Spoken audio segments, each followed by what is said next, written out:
बहुत समय पहले की बात है। जौनपुर गांव में हीरालाल नाम का एक किसान रहता था। दिन भर अपने खेत में मेहनत करके अपने परिवार की परवरिश करता था। हीरालाल को अंडे बेहद पसंद थे। उसके घर में हमेशा ढेर सारे अंडे रहते थे। उसकी पत्नी आशा उन अंडों से रोज कुछ ना कुछ पकवान बनाती रहती। कभी अंडा भुर्जी, कभी ऑमलेट, तो कभी अंडे की सब्जी। हीरालाल का अंडा प्रेम देख के कभी कभी उसकी पत्नी आशा गुस्सा हो जाती। क्यों जी, रोज अंडे खा खा कर आप उब नहीं जाते? मैं तो थक गई हूँ। लोग चिकन, मटन, मच्छी भी खाते हैं, लेकिन आपको हर रोज बस अंडे ही चाहिए। अरे ये सारी चीजें हर रोज नहीं खाई जा सकती ना। कितनी महंगी होती है, ऊपर से पकने के लिए बहुत ज्यादा समय लेती है। अंडे सस्ते होते हैं और जल्दी पका सकते हैं। क्या तुम्हें कोई आपत्ति है अंडे पकाने में? वैसा है तो बोल दो, मैं खुद बना के खाऊंगा, लेकिन अंडे को कोसना बंद करो। दिन बीतते गए और उस साल उनके गांव में बारिश की एक बूंद भी नहीं टपकी। अकाल पड़ गया। सारे झरने, नदी, कुएं सूख गए। पेड़ पौधे नष्ट हो गए। भेड़, बकरियां, गायें सब मुश्किल से जी रहे थे और गांव वालों की हालत भी खराब थी। हीरालाल सोच में पड़ गया। हे भगवान, ये क्या दिन दिखा रहे हो? अनाज सब्जी उग नहीं रही और लोग बकरियां और मुर्गियां खाए जा रहे हैं। बाजार में अंडे आना कम हो गया है। ऐसा ही चलता रहा तो रोज मुझे भूखा ही मरना पड़ेगा। बिना अंडों के तो मैं जी ही नहीं पाऊंगा। एक दिन ऐसे ही हीरालाल अपने खेत में हल चला रहा था। तभी उसका हल जमीन में अटक गया। हल हिल ही नहीं रहा था। इसीलिए हीरालाल ने जमीन को नजदीक से देखा तो वहां उसे कुछ गड़ा हुआ नजर आया। उसने कुदल मार के देखा तो एक बड़ा सुनहरे रंग का घड़ा दिखा। हीरालाल ने उस घड़े को जमीन से बाहर निकाला, लेकिन वो वजनदार घड़ा उसके हाथों से फिसलकर जमीन पर गिर गया और फूट गया। जैसे ही घड़ा फूटा, उसमें से एक अजीब रोशनी निकल आई और एक देवी प्रकट हुई।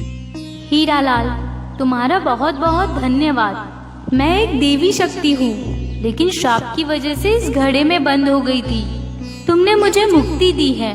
मैं तुम पर बहुत प्रसन्न हूँ। जो चाहे मांग लो। तुम आसमान की तरफ देख के जो मांगोगे उस चीज की बरसात होगी। धन्यवाद। ऐसा कहकर देवी वहाँ से अदृश्य हो गई। हीरालाल खुश हो गया। उसने आसमान की ओर देखा और कुछ सोचा। अरे वाह, मैं तो बहुत भाग्यवान हूँ जो मुझे यह आशीर्वाद मिला है। बहुत दिन हो गए मैंने अंडे नहीं खाए। मेरे लिए अंडों की बारिश हो जाए। कुछ ही क्षण में आसमान से अंडों की बारिश होने लगी। गांव में हर जगह आसमान से अंडे गिरने लगे।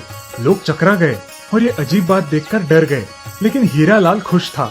अंडे लोगों के सिर पर गिरकर फूटने लगे। हीरालाल की पत्नी आशा कुएं से पानी निकाल रही थी, लेकिन अंडे ऊपर से गिरते देख घर के अंदर चली गई।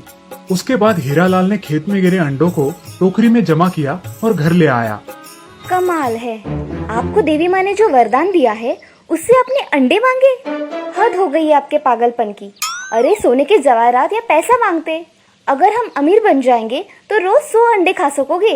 अरे हाँ, ये बात तो मेरे दिमाग में आई ही नहीं। रुको, अब देखो तमाशा। ऐसा कहकर उसने आसमान की ओर देखा और देवी माँ, मुझे सोने के अंडे चाहिए। उसी क्षण आसमान से सोने के अंडों की बारिश होने लगी। सारे गांव में सोने के अंडे गिर रहे थे। जैसे ही बारिश खत्म हुई, हीरालाल और आशा ने आंगन में गिरे सोने के अंडे उठा लिए और सारे गांव वाले भी सोने के अंडे समेटने लगे। दूसरे दिन हीरालाल सोने के अंडे लेकर सोनार के पास गया। अरे भाई, मेरे पास पहले से ही बहुत सारे सोने के अंडे हैं। अब मैं तुम्हारे अंडे लेकर क्या करूं?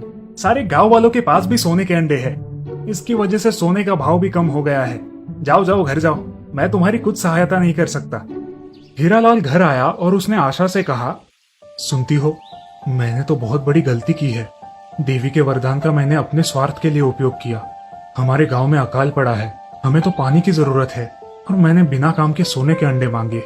लोगों का भला नहीं सोचा, सिर्फ अपने बारे में सोचा। जब सबका भला होगा तब हमारा भी भला होगा। ऐसा कहकर उसने आसमान की तरफ देखा और देवी माँ से प्रार्थना की। हे देवी माँ, मैं चाहता हूँ बारिश हो और सारे तालाब और कुएं पानी से भर जाए। कुछ ही क्षणों में जोरदार बारिश शुरू हुई। ये बारिश कुछ दिन बिना रुके चलती रही। सारे नदी नाले पानी से भर गए। पेड़ पौधे खिल उठे। उस इलाके का अकाल खत्म हो गया। खेत लहराने लगे, फसल उगी और सारा गांव खुशहाल हुआ। तो देखा दोस्तों, अगर हमारी सोच अच्छी हो, सबके भलाई की हो, तो हमारा भी भला होता है। स्वार्थ से सुख नहीं पाया जा सकता। बहुत समय पहले की बात है। एक गांव में एक ज्ञानी और दयालु संत रहता था। वो उसके पास आने वाले हर व्यक्ति की मदद करता और उन्हें जीवन जीने का सही मार्ग दिखाता था। एक बार एक आदमी आकर उस संत के सामने रोने लगता है और कहता है, संत महाराज, मेरी मदद कीजिए। मैं एक गरीब किसान हूँ। मेरे गांव में एक तूफान आया था जिसमें मेरी सारी फसल बर्बाद हो गई। मेरा परिवार भूखा है महाराज, कुछ तो मदद कीजिए। श्रीमान, मैं तुम्हारी समस्या समझता हूँ, लेकिन मैं एक साधु हूँ। मैं तुम्हें सिर्फ आशीर्वाद ही दे सकता हूँ, बाकी जैसे तुम्हारे कर्म। जी, मुझे बस आपका आशीर्वाद ही चाहिए महाराज, और कुछ नहीं। संत बिना कुछ कहे वहाँ से उठकर अंदर चला जाता है। वो एक बोरी लेकर बाहर आता है। वो उस बोरी को किसान को आशीर्वाद के रूप में दे देता है और उसे उस बोरी को घर पहुँचने पर ही खोलने का आदेश देता है। संत से आशीर्वाद प्राप्त कर किसान अपने घर निकलता है। अपने घर पहुंचकर वो बोरी खोलता है और चौंक जाता है। किसान संत का अंदेशा समझ जाता है। उस दिन के बाद उसकी जिंदगी बदल जाती है। किसान गांव का सबसे धनवान आदमी बन जाता है। वो एक आलीशान घर बनाता है। वो अपने लिए शानो शौकत की बहुत सारी चीजें भी खरीदता है। इतना ही नहीं, वो गांव के सभी गरीबों को मदद भी करता है। किसान और संत की ये कहानी पूरे गांव भर फैल जाती है। इसी तरह ये बात एक डाकू के कानों पर पड़ती है।